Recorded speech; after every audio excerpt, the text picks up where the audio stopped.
Was there? Oh, okay. I can make another one. Need be. That's okay, I'll share ours. Oh, it's not mine. We had problems with the copier this week, and he's supposed to be on Friday. He called me and he said he's got the parts, or will have the parts.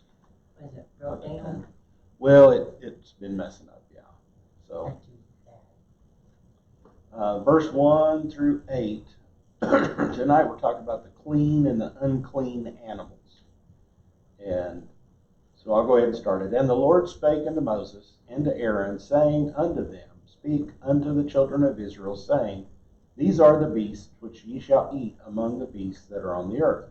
Whatsoever parteth the hoof, and is cloven-footed, and cheweth the cud, among the beasts, that shall ye eat. Nevertheless, these shall ye not eat of them that chew the cud, or of them that divide the hoof, as the camel, because he cheweth the cud, but not divideth the hoof. He's unclean unto you. And the coney, because he cheweth the cud, but divideth not the hoof, he is unclean to you. And the hare, because he cheweth the cud, but divideth not the hoof, he is unclean to you. And the swine, though he divide the hoof, and be cloven-footed, yet he cheweth not the cud, he is unclean to you. Of their flesh shall ye not eat, and their carcass shall ye not touch. They are unclean to you.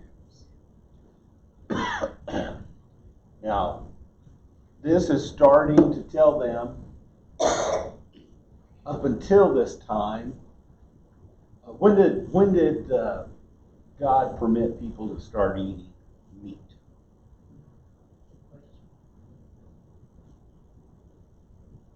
You remember? When Adam and Eve, he said, you can eat any of the trees of the Garden of Eden, you can take care of any of this stuff. But that up from then until a certain time, they were just to eat plant-based materials. That time was after Noah. Right there after Noah, when he came off the ark, then he said, you shall take meat. I can look it up, but it may be in here down. Here it is. It's down at the bottom of the page. Even in the days of Noah, there's distinction between clean and unclean animals. Of course, that's when he went on the ark. It tells you the difference, that there was a clean and unclean all the way back then. It doesn't go into, if you go into that around Genesis 7 through 8 in there somewhere, it tells us, they can take and eat of the clean animals. So it's been many years now since they've had this where they could eat meat. Why do you think he's had to set this apart, set these people aside, and tell them this is what you can eat and this is what you can't eat? Because of disease. Disease is one of them. That's one of the possibilities, they say, because Didn't a lot of them have to do too with the pagans and what? Exactly, that's another reason that they think a lot of the pagans, the pagans around them in the cities and stuff around them would eat anything and everything they wanted to, just about. And you could go through that and see, as we go through this lesson tonight, you'll see he specifies, don't do this, certain ones to eat, not eat. And even today, these laws, the Jews try to uphold them. That's why they call it kosher. If it meets these guidelines, it's kosher. Okay, or they're able to partake of it. And it's gone further since then. There's, you can look at the store I know, and they have kosher hot dogs and things like that you can eat. There's no pork. No pork in it at all. You'd think the all beef would be fine, but I think it goes back to the fact that if they process it in the same facility even, they don't want it, so it has to be processed by itself, some other facility. It's what I understand. I'm not sure, but I think that. So that's some of the things that's set forth, and because of these things, and we'll get into them in just a minute, a little bit further, but that's kind of what it's setting aside. Now, the first 10 chapters that we talked about before was, of course, on the sacrifices, setting them down. That's kind of more for the priests, the Levites, those people. Now this, what he's talking about now is for everybody. Okay? Now, some of the rules in the previous 10 is for everybody. Don't do this. Don't come near the temple. Don't do this, certain things. But this is predominantly for everyone, not only the priests, not only the Levites, but all the Jewish people. And the reason is, again, combination of these both, it's to set them aside, to make them different. And sometimes when God tells you to do something, you better do it. Yeah. There's a reason behind it. We don't really know exactly why the reason. The question, why not? They may have back then, but we've hit on a couple of them, and we'll hit on a couple more as we go through here. But it talked about these particular aspects of these animals. Now it doesn't really tell us. It says these suggested reasons fall into several categories why they were to eat these. They are symbolic, ethical, aesthetic. I'm not sure what that would mean. Hygienic, morphological, and theological. So each one of these has a different thinking of why they did this. What they said, and kind of what I talked about, there's 3 rules or 3 points that they can do it. The first one is number 3 there. Dietary laws gave the Israelites an opportunity to demonstrate obedience to God. God told them to do this all the way up through leading them out of the Exodus, going across the desert. He would tell them things to do. Some things they would do, like the manna, go out and gather twice as much on the last day, on the 6th day, and don't go out and work on the 7th day. Some people did it, a majority of people, I imagine, but a few people didn't.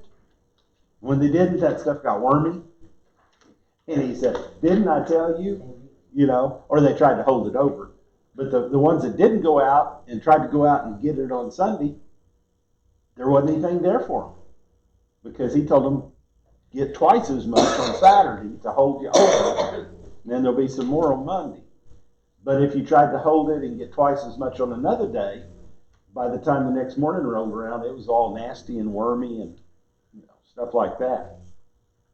So that's one reason. It's an act or an obedience to God. Second of all, the dietary laws separated the Israelites from the Gentiles. And it goes back to the pagan part of them. The surrounding people did not worship Yahweh. They did not worship God. And a lot of these animals that are mentioned in this were worshipped as idols. So again, they did not want to be partaking of it. Sometimes the pagan religions, they think eating of an animal, you're getting its spirit in you, and that gives you more power or more strength or more whatever, their spirit. And God's trying to tell them, your strength doesn't come from eating meat. It's not this. You're not partaking of it. And probably one of the things that we know, especially about pork, the dietary laws help protect the health of the Jewish people all through this line. Said it's reasonable to think that more than 1,500 years from the giving of the law of Moses to the first century church, there's a better understanding of what made some meat dangerous and other meat safe. Well, you got to realize, too, they couldn't keep their meat like we do today. Okay? When it's fresh, they don't have a refrigerator. They didn't have a refrigerator back then. They lived in a desert, so the meat would spoil very quickly if they didn't salt it or preserve it in some way, shape, or form. And I'm sure back then they knew how to can. They didn't have cans, but they had vessels. But most of the time their vessels were pottery.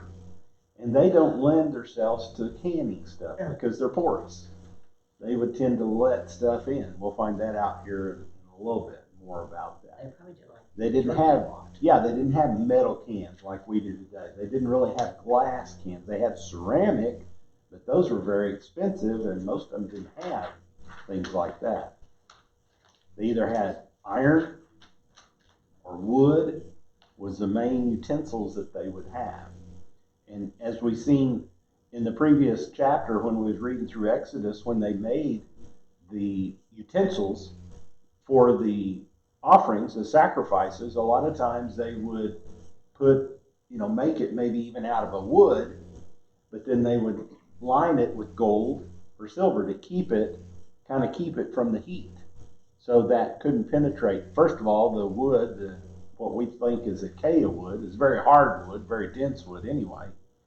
But when you line it with silver or gold or whatever, that tends to make it more impermeable. All right? So we can see that, but they couldn't afford that. As far as the common people couldn't afford to have those type of utensils. Mainly just the priests and those did. So all these animals that they named, the first set they went through is the ones that have both hoofs, cloven hoof, and chewed the cud. Now what's chew the cud? Like camels. They have another stomach. they have multiple stomachs. Yeah. Cows have 4, I think, if I remember my biology right, 3 or 4. And some of the others have multiple. Sheep, I think they have more than one stomach. So the first stomach they get in and they chew it, and they get the grass, and it just kind of stays there. And then when they need to work on it some more, they'll bring it back up and chew it some more and then swallow it again. And it eventually makes it to their other stomachs where they get the nutrition out of it, the way the cows do it and all that. So it had to meet both of those criteria. Had to have cloven foot and to have chew the cud. Now there are several that they talked about that didn't. The pig, swine, they'd have cloven foot, but they didn't chew the cud. You ever watch a pig eat? Boy, they gobble everything down as quickly as they can. They don't chew the cud on nothing. They swallow it whole, almost. And what else will a pig eat? I mean, what will a pig eat?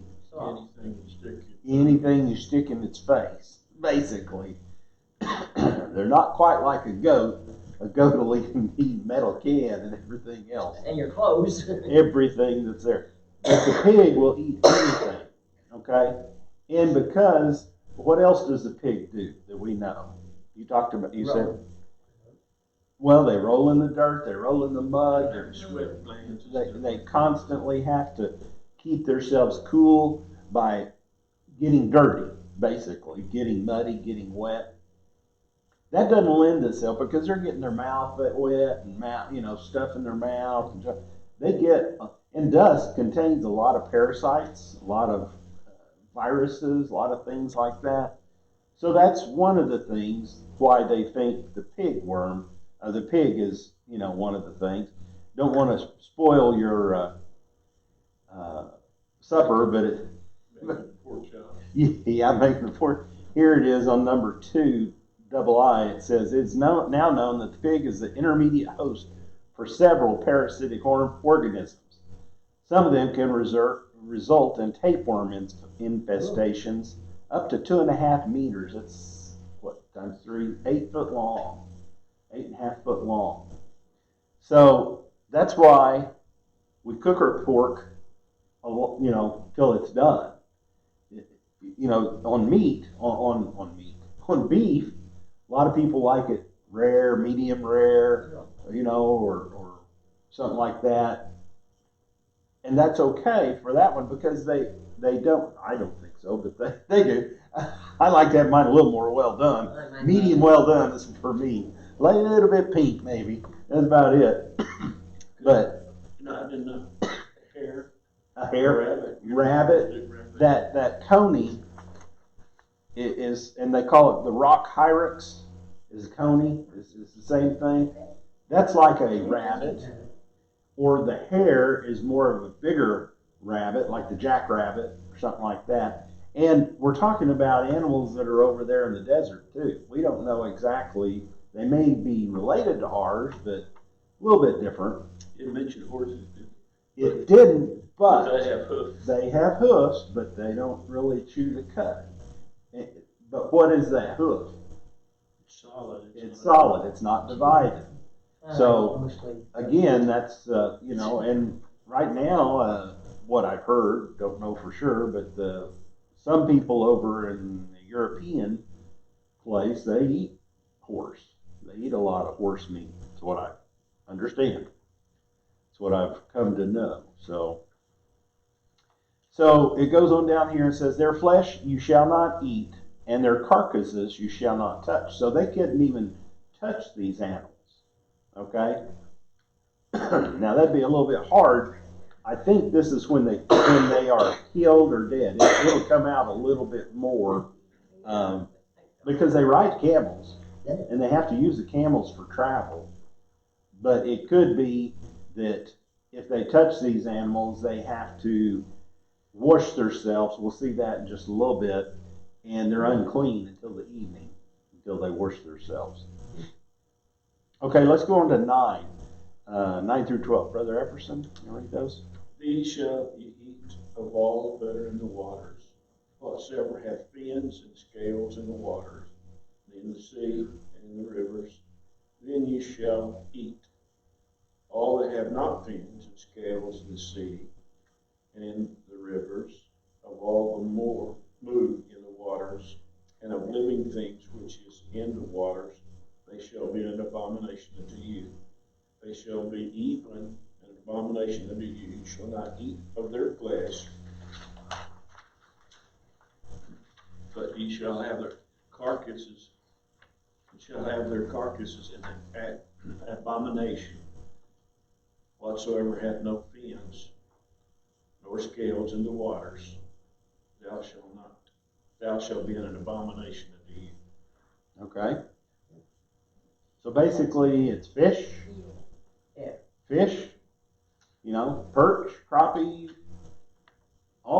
most of the fish that you can think of. Sharks, no, they don't have scales. Whales, no, they don't have scales. Seals. Seals, yeah, they don't have scales. Catfish, they eat on the bottom, and they don't really have scales. Okay, so they're another thing. It's likened to some of the others. They're a bottom feeder.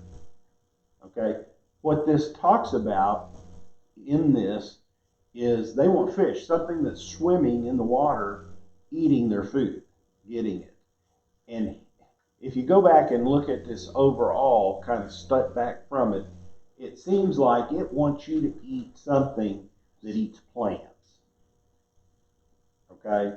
Or vegetation of some sort. Like the fish, they'll eat the little bits of plants that's fallen down, or the little insects or things like that. When we start to talk about the birds in the next section, they don't want anything that's a scavenger, that finds stuff and eats it wherever it is. Maybe dead, may not be dead, it may have just died. They don't want anything that eats meat. Why would that be? Because it's dirty. Well, it gets, if you go up the hierarchy, if you look at the animals, the lower animals, if you go up the hierarchy to what they call the apex predator, which would be, quote, us, we're the ones at the top of the chain that could hunt any animal and take care of it, eat it or shoot it.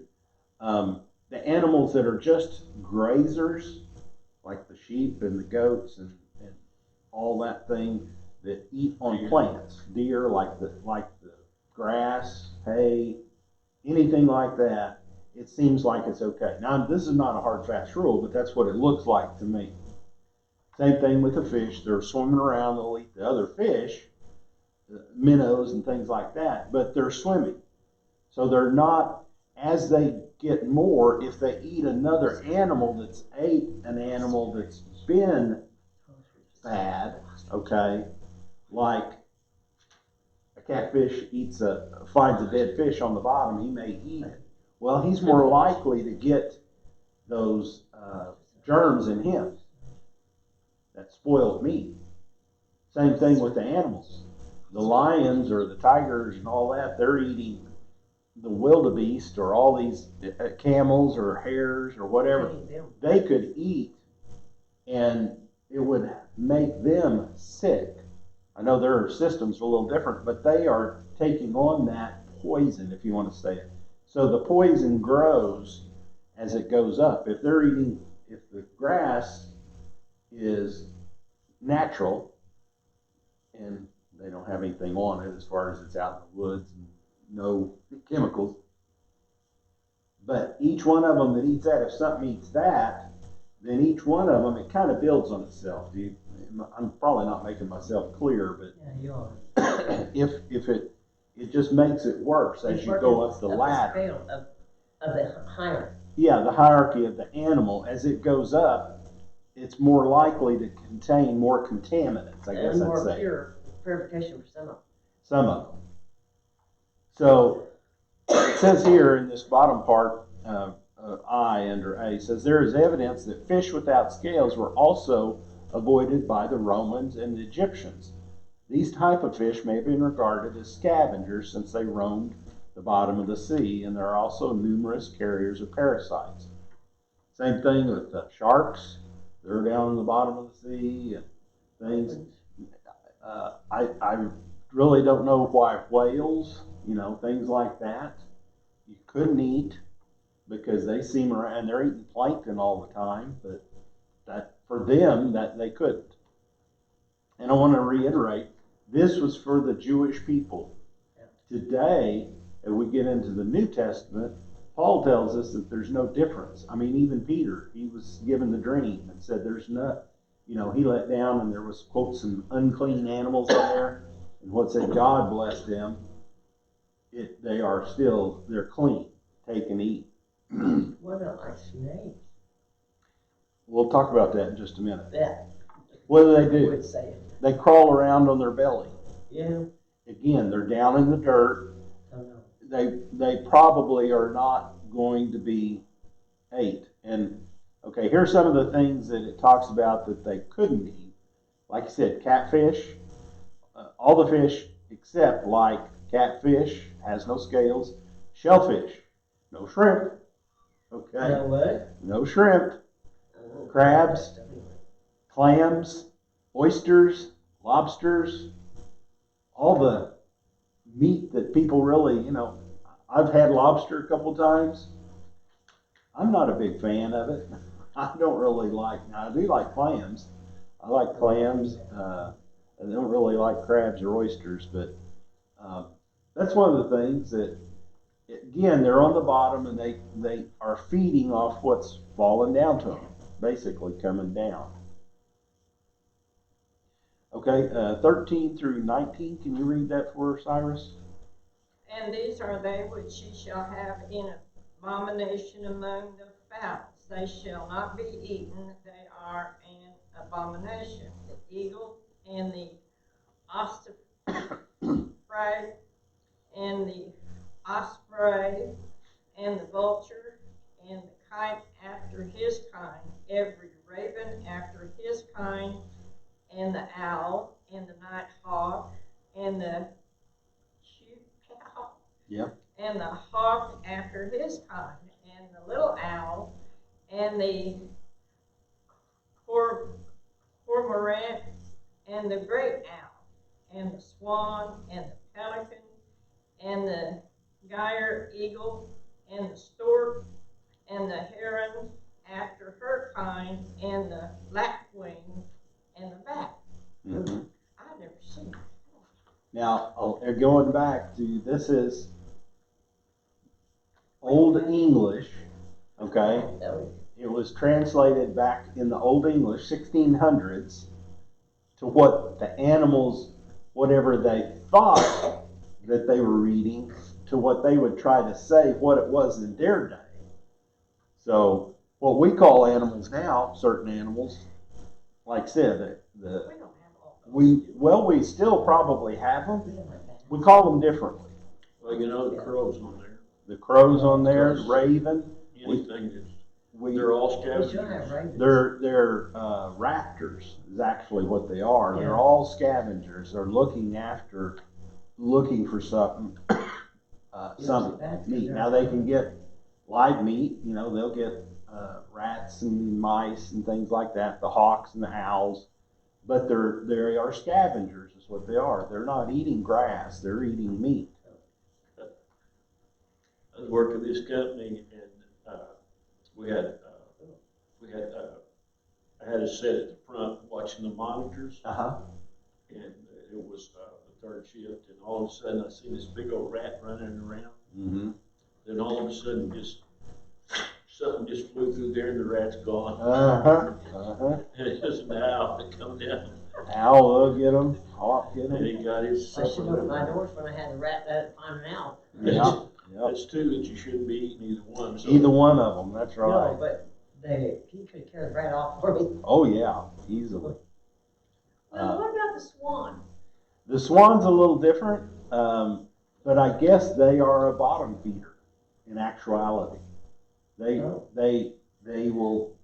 what I've seen, they get their heads down. They're kind of like ducks too. They don't mention ducks, but ducks are more, I think, of fowl, like chickens and things like that. But I'm not really sure why the swan. And again, it may not be what we call a swan today. It may be some other type of animal. I'm not really sure what. Whatever I've seen swans out on a pond, they're dipping their head down just like, ducks and things. So, Yeah, it seems like they would want fish and Right, things, right. not necessarily the plants, on the bottom No. and stuff though. no. But anyway. ossifrage, ever how you say that? Ostrich, That's a breaded vulture. a vulture. Here again, I think most of these will fall into the raptor category. Now the cormorant today, that's more of a duck, but I don't think that's what it's talking about. I think here again, that's an old type of saying. We have types of birds that we call. Get my little bird book out when I'm looking in the backyard and trying to see what type of owls they are or whatever. There's all kinds of different names of birds that they call them. So many different kinds of hawks and peregrines, which is That's what type. the Peregrine ossifrage is. Yeah, A hawk. like an eagle or a hawk. yeah. So a lot of these are, and then the final one, the bat. Everybody knows about that. I know not too many people would eat a bat. Bat's a flying rat, basically. They eat love mosquitoes. Yeah. I don't even want to see one. They do eat a lot of mosquitoes, which They does do. carry a lot of, bad stuff, diseases and stuff. Well, yeah. Well, all these, you look at them, they have their purpose. They do. They do. You know, you can see some roadkill, and a few days later come by, and the roadkill's gone. Gone. Yeah. Possums Mhm. and birds and crows. All of that takes, Vulture, get some time. Yep. They said the only thing she didn't understand that God made was spiders. Spiders. Yeah. Yeah. Well, they serve their purpose too. They eat Let's the say spiders bugs. are actually a good insect. They- They help take care of some of the They eat some of the bad other bugs. stuff, yeah, the bad stuff. They actually clean up is what they do. They're looking, what our insect guy, when he comes and sprays, said, they're looking for the dead bugs that's in your house, because that's what they're going to eat on. Because if they're live or dead. But, Well, there is some of them in here. well, I know. Because I pick them up. They, on the next page, it does talk about, goes into the eagle, the vulture, and the buzzard. These are predators or scavengers, like we was talking about. It says, many scholars maintain that it was preying upon other animals with the real possibility that these animals would drink the blood of their victims, and that's what rendered them unclean. Okay? So they eat them. I mean, I know the animals are not going to go and cook their meals or anything like that. But that's the difference. That's why it's saying eating plants, the animals that eat plants versus the animals that eat the life is in the blood, and when that animal, whatever it is, bird or mammal or whatever, when they eat another animal, they just tear into it. They're eating the blood. So that's part of the life of it. So that's one reason that calls them to be unclean. Then we go into the bugs. Okay? Bertha, you'll read that 20 through 23. All fowl that creep and going up on all four shall be an abomination to you. Yet these may ye eat of every flying, creeping thing that goeth upon all four, which have legs above their feet, to leap withal upon the earth. Given these of them you may eat, the locust after his kind, and the bald locust after his kind, and the beetle after his kind, and the grasshopper after his kind, but all other flying, creeping things which have 4 feet shall be an abomination unto you. Okay. Now it talks about 4 feet. Well, insects have 6 legs. So what are they talking about? Anything that's crawling along the ground, basically. If it crawls along the ground, you can't eat it. What do grasshoppers do? They jump. They don't crawl on the ground that much. They jump. And that's why they jump up and get on the ear of corn, or jump up and get on the wheat or whatever. So the locusts, they fly through the air, and then they'll still get down on the ground. But it's the ones that go across the ground, they're going to get more contaminated because they're going on the ground all the time. The ants, millipedes, things like that, those are unclean because they, first of all, the millipedes and some of the centipedes, they're poisonous. They are, they can hurt you if they bite you. Some of them can. I don't know around here, but I know some of them are. And then some of the other creatures that they have, the snails, move around on the snot that they produce, that's basically what they do. And they call those, what do they call them? Mollusks? Well, it's mollusks, but they're snails, but what they eat them in French, but they're calling them something else. Escargot. There it is. That's what it's named. I'm going like no. And no, it's one of the things that you're not going to eat. I have a question. Uh-huh. Where does worms fall in? Worms, they are under the ground mostly. Because Okay. you go fishing, Yeah. you get some worms that to To go throw it catch out. you a fish. I think that's okay. Now, they didn't do that much. The fishing they did was with nets that we've seen a lot, because you get a lot more fish that way, real quick. So the way we do it is more for sport, and it's to keep the population there, not, for everybody to get out. We see that a lot now in the seas, the North Sea and the Arctic Sea and all those, where they're got all those people out there crab fishing and doing all the fishing out there for tuna and salmon and all that out there. Some of them are starting to deplete. They have to go different places and go further out because they're overfishing. It's kind of like what they did with the whales when they were whaling. They killed too many of them, and they can't repopulate fast enough. So I think, going back to that, the worms, it doesn't mention them because the only way that I would think that you wouldn't eat them, even though you use them for fishing, because they're like a snake. They're crawling on the ground. Their body is on the ground like a snake. We go back to Genesis when he cursed the serpent. What did he say? You shall no longer go on your legs. You shall crawl on the belly. That would be the thing that I know. It's not mentioned anywhere in here, but I kind of think here, go down under there, it says, under A, it says, among insects and any creeping insect was considered unclean, such as ants or grubs. So I think it would almost fit in the grub category.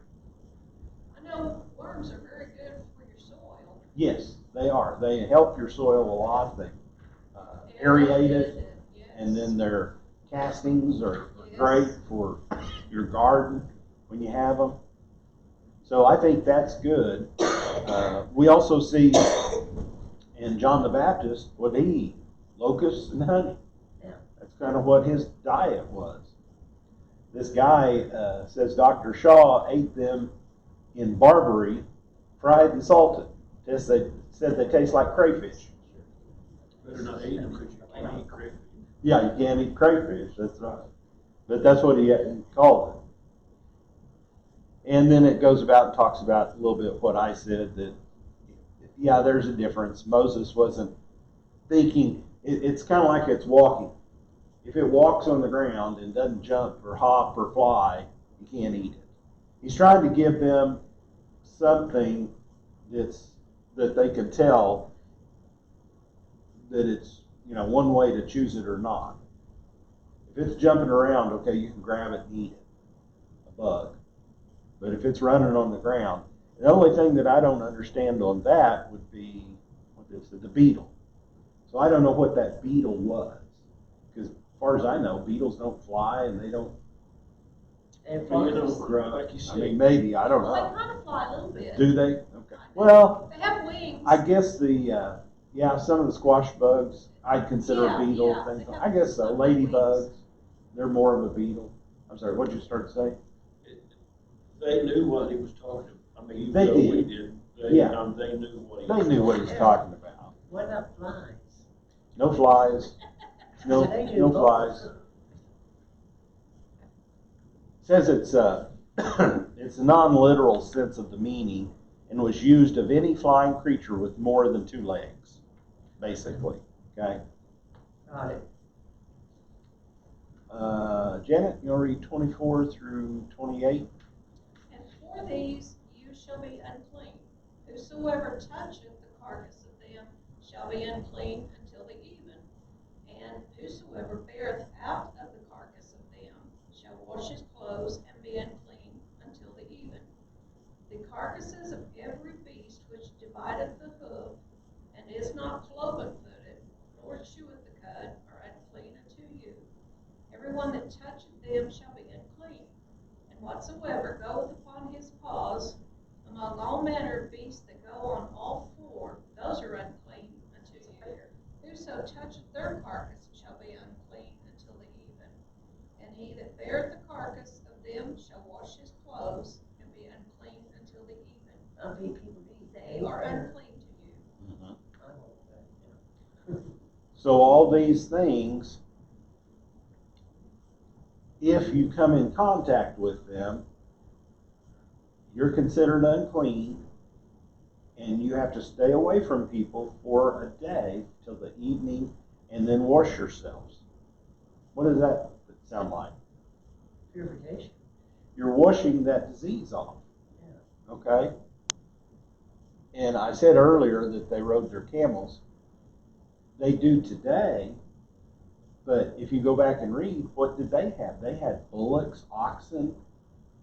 They didn't have, I don't think they had that many camels, the Jewish people. Now the Egyptians probably did, and the pagans around them, they probably did, because every time you had to go use that camel, if you had to go out and, consider yourselves unclean. See, I don't know, they used the donkey and the mule and the horse. I don't know if they used the horse, but we know the donkey, they used the foal of an ass. So I'm not really sure if that, I think that may be a little different than these are carcasses, the dead animals. So, but it goes into detail that they should take care of themselves and wash it, because if by chance they come into contact with that dead animal, if it was in their community, in the tent area where they were, and we'll go into this into Numbers, when they set up the tabernacle, they set up how each group was set around the tabernacle. And they'd set up their own tents and all these things out there. If some animals come in there during the night and died or got killed, they got, some dogs come in there and killed some of their cattle, or some of the wolves come in and then they got hurt and died, somebody's going to have to carry it off, because you don't like to smell anything that's dead. It stinks to high heaven. So they're going to carry it out of the camp. Well, the person that carried it out of the camp, they have to, be unclean for a day. Now, they don't have to do a sacrifice. This is more ceremonial unclean. Okay, it's just showing them, so they don't have to go and take a sacrifice, have an offering just for doing this. This is just to take care of these little ones. Now, it goes back and talks about all this. It says down here in I thought it was interesting on page 6. This meant if a dead rat was found in a village, it would be carefully and promptly disposed of, and the one disposing it would wash afterwards. This practice would help prevent disease in a significant way. When the bubonic plague hit, it killed 1/4 of Europe's population in the 1300s, yet many Jewish communities were largely spared because they followed these hygienic regulations. Sadly, because these Jewish communities were often spared the high death count from the plague, they were many times accused and punished for having caused the plague. Isn't that just so stupid? I mean, it seems like so. Because God had protected them, told them how to protect themselves, just by don't do this and do this, and then the people get all crazy on them and they start persecuting them. 29 and 30. These also shall be unclean unto you among the creeping things that creep on the earth: the weasel, the mouse, the tortoise after his kind, the ferret, chameleon, chameleon, lizard, snail, and the mole. So these are just a few other things that they're trying to get kind of like in the rat category. They creep on the earth. They are mammals, but they're just kind of repeated that since they creep on the earth, mice will eat anything when they find it. And moles will eat anything when they find it. They just go about, they like to find, worms, bugs, and stuff like that to eat underground, because my grass looks terrible. Because between them and the not the anteaters, armadillos, oh, it looks terrible. It also talks about, and it says the chameleon and the lizard. They talked about the large lizard after its kind and the gecko. These are reptiles that creep on the earth, could not be eaten. So I think that goes back to like the snakes. I mean, the snakes, didn't mention them again, but they're not going to be eating the snakes. And people do. They do, yeah. Now that's today. That's not, here again, Well, I know, but today. They still crawl on the ground. They do. But this is not for us today. We can eat whatever we want. First time I ate shark, I thought, man, that's good. And I ate it a lot whenever we got taken out to eat to the place that had it. But I don't eat it that much. But it was good when I liked it, when I had it. Snake, I've had snake, I've had alligator, I've had lots of stuff. And it tastes like chicken, like they say. But alligator tastes like chicken. But I've had some snake, octopus, things like that. Huh? They say snakes tastes like chicken too. Oh yeah, it does. So everything tastes like chicken. Well, yeah, I guess, but A lot of things, I guess. I'll read this one. It's a long one. 31 through 38. These are unclean to you among all that creep. Whosoever doth touch them, when they be dead, shall be unclean unto the even. And upon whatsoever any of them, when they are dead, doth fall, it shall be unclean. Whether it be in any vessel of wood, or raiment, or skin, or sack, whatsoever vessel it be, wherein any work is done, it must be put into water, and it shall be unclean until the evening. so it shall be cleansed. And every earthen vessel whereinto any of them falleth, whatsoever is in it shall be unclean, and ye shall break it. Of all the meat which may be eaten, that on which such water cometh, shall be unclean, and all drink that may be drunk in every vessel shall be unclean. And everything whereupon any part of their carcass falleth shall be unclean, whether it be oven or range for pots, they shall be broken, for they are unclean, and shall be unclean unto you. Nevertheless, a fountain or a pit, wherein there is plenty of water, shall be clean, but that which toucheth their carcass shall be unclean. And if any part of their carcass fall upon any sowing seed which is to be sown, it shall be clean. But if any water be put upon the seed, and any part of their carcass fall thereon, it shall be unclean unto you. What it's talking about is if you use something, if some part of the animal or the dead animal falls into, some of the dead crickets, or you find mice in your cooking pots and stuff, you got to break those pots, because the clay pots, they are porous. They'll hold disease. So you got to break it.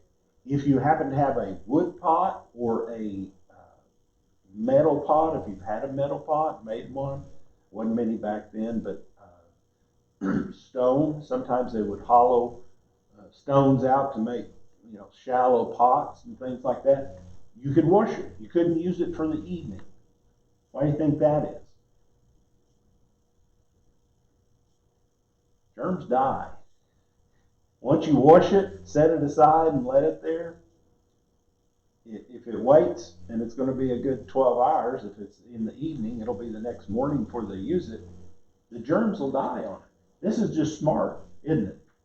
With the hygiene, you take the hygiene part of this. Mm-hmm. Remember, used to doctors wouldn't wash their hands after they'd done the surgery, or would take not wash their instruments, mm-hmm. and they were finding out people were dying from infection. They were dying, right. And it's just, it's good hygiene, right? And today we see that. The doctors wash their arms all the way up to the elbows, when they're doing it, putting their gloves on, and they don't even put them on. Somebody else that's already washed up and got their gloves on takes their gloves and put them on for them, and put their masks on and all the stuff they do. This was way back when he was telling them you need to do this. It's protecting his people. It is a big part of it, I think.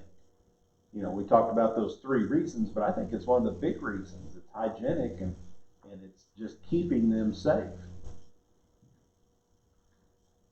So it's to prevent any pests or anything coming into the house, and they don't want to, if they have vessels and stuff, they have to throw out or break, and they want them to break them. Why do they want to break them? so So they'll use it again. Yeah. If they just throw them out, somebody might come by and say, "Oh, there's a good pot. I'm going to use that." No, they'd break them, because that way they wouldn't use them. Skins, they would use the water, the wine and milk and stuff they would put in skins that they'd sew up. If something fell on that, they'd have to take it and wash it and clean it in water. And the way it talked, it's running water. It wants you to get in the running water that carries the germs away, not really in a, like it says, in a fountain. And anything that was contaminated, if it fell into the water, the food, or the drink, had to be thrown out. So this gave a reason for them to prevent the pests from getting into their houses and things like that. And it may be hard to do, but it's to keep it clean. I was going to say, boy, I sure would like to know how to keep mice out of the house. Well, they may have had, other animals that would take care of that for you. If you got good cats, they'll take care of the mice and some of the things. Of course, the cat would be considered unclean too. Dogs. Okay, 39 to 40. And if any beast of you which ye may eat, die, he that toucheth the carcass thereof shall be unclean until the evening. He that eateth of the carcass of it shall wash his clothes and be unclean until the even. And he also that beareth the carcass of it shall wash his clothes and be unclean until the even. So roadkill's okay. Yeah. You just got to be unclean until the evening.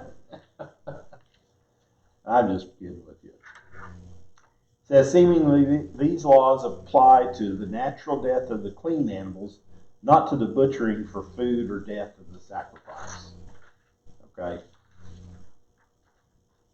Those handling those carcasses were ceremonially unclean and needed to be cleansed by washing and the brief quarantine for the evening. Here we get into some of the others, 41 through 43. And every creeping thing that creepeth, it shall be an abomination, it shall not be eaten. Whatsoever goeth upon the belly. Okay, so there we go into the snakes and worms and things like that. Whatsoever goeth upon all four, or whatsoever hath more feet among all creeping things that creep upon the earth, them shall ye not eat, for they are an abomination. Ye shall not make for yourselves abominable with any creeping thing that creepeth, neither shall ye make yourselves unclean with them, that ye should be defiled thereby. So it's kind of given an all-encompassing here. If it goes on its belly, if it's crawling around on its belly, you're not supposed to eat it. There's lots of things, I'm sure, that comes into that. Well, it looks like the reptile that he is so poisonous that it be, forget the name of it, it's big lizard, great big lizard. The Komodo dragon? Yeah. Yeah. Yeah. Yeah. Yeah. Yeah, anything like that kind of drags itself around on the ground, I would say. And here again, we read earlier the tortoise, turtles, things like that. I'm not sure if that turtles are actually ones that are in the water, so I don't know if they would be the same, but they drag themselves out on the ground too, so I guess they would be considered not able to eat.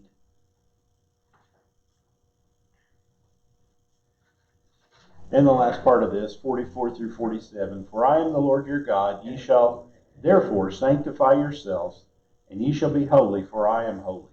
Neither shall ye defile yourselves with any manner of creeping things that creepeth upon the earth. For I am the Lord that bringeth you up out of the land of Egypt, to be your God. Ye shall therefore be holy, for I am holy.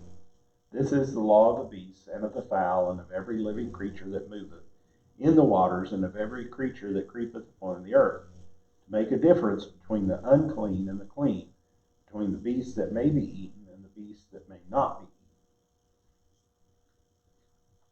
eaten. So this goes about and it's telling them, giving them an idea of what they can eat. Now we go back in history and we can see in the Bible several times where the Israelites refused to eat. One of the things was Daniel and the three Hebrew children. They were offered the king's dainty meats it talks about. Well, I'm sure it was some of these things that they wasn't supposed to eat. What did they basically eat? Beans and rice, pretty much. That's what he told the porter. If you just bring us good beans and rice, and check us in 10 days and see who looks better. Those that are eating the king's food are what we're eating. And after 10 days, they were eating. They looked good and healthy and strong. It says, among the animals most considered unclean fell into one of three categories. Either predators, because they ate both the flesh and the blood of the animals. Scavengers, because they were likely carriers of disease and regularly contacted dead bodies, or potentially poisonous or dangerous foods, such as shellfish and the like. Eliminating these from the diet of the ancient Israel promoted good health among them. So this is another thing that we think that it's just makes a lot of good sense back then. Now, it's still today. I remember some people one time, they went to the restaurant and got some food to eat, and then they left it in the car overnight, and they got sick the next day. Well, they ate it the next day, and they got sick. And they came and asked, they asked me, they said, do you think it was that shrimp that we ate? And I'm like, well, in the middle of summer, yeah, I think it was probably the shrimp. In the middle of winter, no, it probably would have been okay, but yeah, it was so funny. It was like, yeah, that was probably not smart to eat that food. Yeah. Well, you know, people today, a lot of it goes back to the way they, were raised. Right. Grandma and grandpa did, but Mm-hmm. you see people leave food out Yeah, from yeah. dinner to supper. Yeah. Without refrigeration, and it's like, don't do that. We've got two different sides of the family. One of them's got to get the meat off the bone and in the fridge just as fast. I mean, it's still steaming almost as it comes out of the, slice it and put it on the plate, and then the rest of it's got to be put up. And then we got others that's like you say, I'll leave it out. We'll snack on it all day, no big deal. But that's just the way it kind of goes both ways. I don't think I've ever got food poisoning that way, but who knows? I might have. Anyway. I down there on page 10. 16. Yeah, 10. Some Christians believe we are under the obligation, and that's what I tried to stress earlier, to observe these dietary laws of clean and unclean animals today. It's not true. These laws were specifically given to the children of Israel. It says in verse 2. Second, this issue was settled once for all at the Jerusalem Council back in Acts 15. There it was determined that the obedience to the law of Moses was not required of the followers of Jesus. So as Paul wrote in Colossians 2 and 16, let no one judge you in food or in drink. We need to be careful. Sometimes you may not like something. And especially you go to, and I've not been to too many foreign countries, but a few, and when they bring that out on the plate, you really don't know what that is. Especially if it's in a foreign language, when you're ordering it, you say, that looks pretty good. What is that? They have pictures, but you can't really read the writing. You may not know want to know what that is. When I was I'll just check bread, thanks. we went through jungle warfare training and prepared to go to Vietnam, they told us that if you got invited to a house Mm-hmm. and that they asked you to eat and you didn't eat with them, they were deeply offended. Offended, right? And I told somebody, I'm not going to offend nobody. I ain't going in there. That's right. I'm just not going in their house. They're over there where we're stationed at. Mm-hmm. Those dogs come up sometimes. They look like they're ready for be put down, and we'd feed them and stuff, and then they'd get up real good and big, and then they wouldn't be there no more. Wouldn't be there no more. That's what a lot of people eat. Yeah.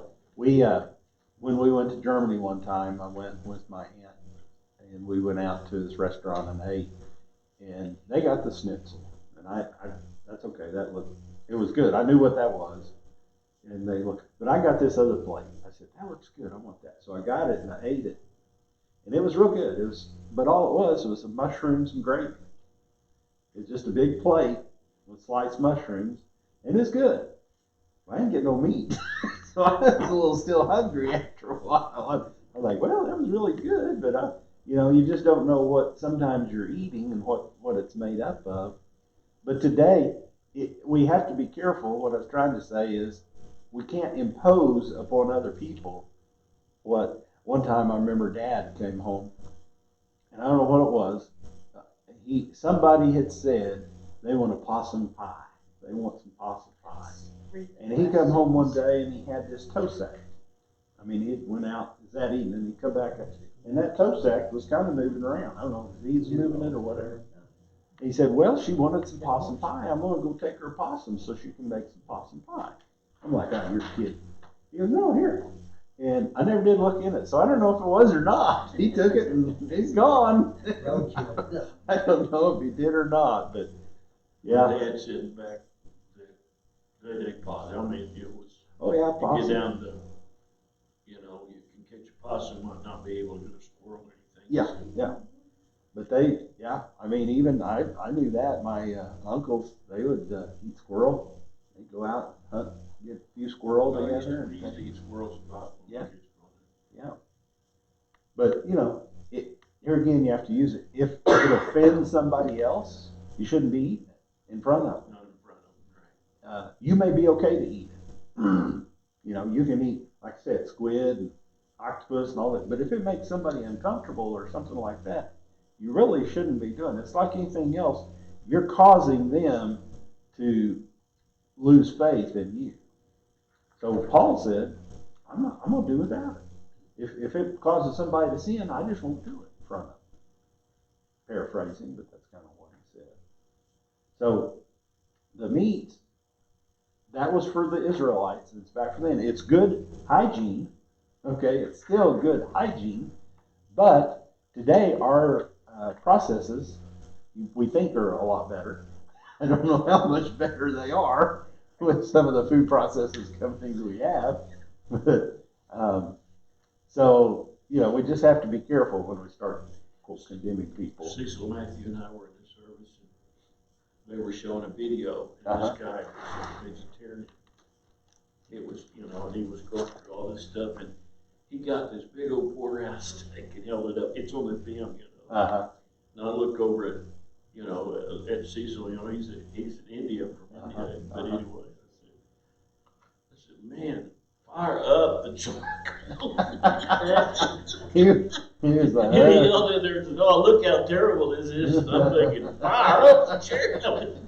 you're ready to go. That's right. Well, That's since right. I've had a transplant, there's certain things, you know, that I can't do and I can't have. I can't eat from a buffet. Right.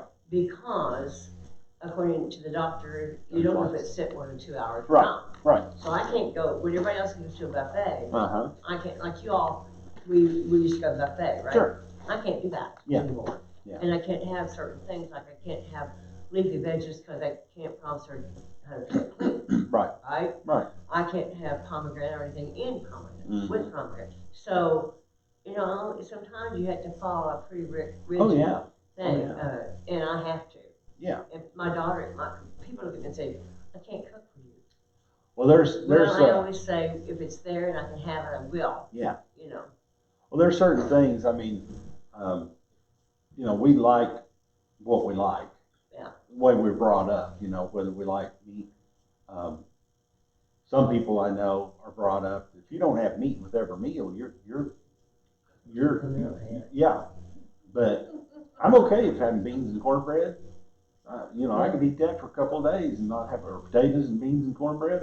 That's just veggies and salad. I'll eat a salad, but We first got married. uh-huh. Liz never would, eat she'd steak. make this stuff, she had one thing, she called it spoon burgers, and she'd take some vegetable stew, mixed meat with it and stuff, and put it on bread. Uh-huh. And that's what we had. Uh-huh. You know. Your mother was just too. And then later on, she would make just a casserole or something, and that's all we'd have. Yeah. Yeah. And I'd just blow my stack, okay? Yeah. But years later, when we had this deal, that when I realized, you know, she was working too, okay? Sure. We had this deal, whoever got home started Start food, cooking. and Uh-huh. I made spoon burgers. That's I right. made a casserole. That's right. Whatever's easy. That's right. Well, you know, that's like my married sons. Mhm. Now, I tell them, I say, beans is not a dirty word. Oh, no. Beans is healthy. Yeah. It's good for you. Oh, It's yeah. good fiber. It's a cheap meal. Uh-huh. I said, beans are good. And rice. I love a lot of people don't like rice. cornbread, and fried potatoes, Yeah. and with a chunk of onion. Yeah. And to me, that's no, I mean, and Yeah, it's a good meal. I mean, I think. Oh, yeah. you Well, could even add some ham and a bean, but even if you don't have the ham and Yeah, beans, it's yeah, still right. pretty good meat. Oh, yeah. if you come to my house, I'll serve you the beans, but I won't have the fried potatoes because Yeah. they're carbs. And Yeah, they starch. turn straight into sugar. Starch. Sugar, yeah. Yeah.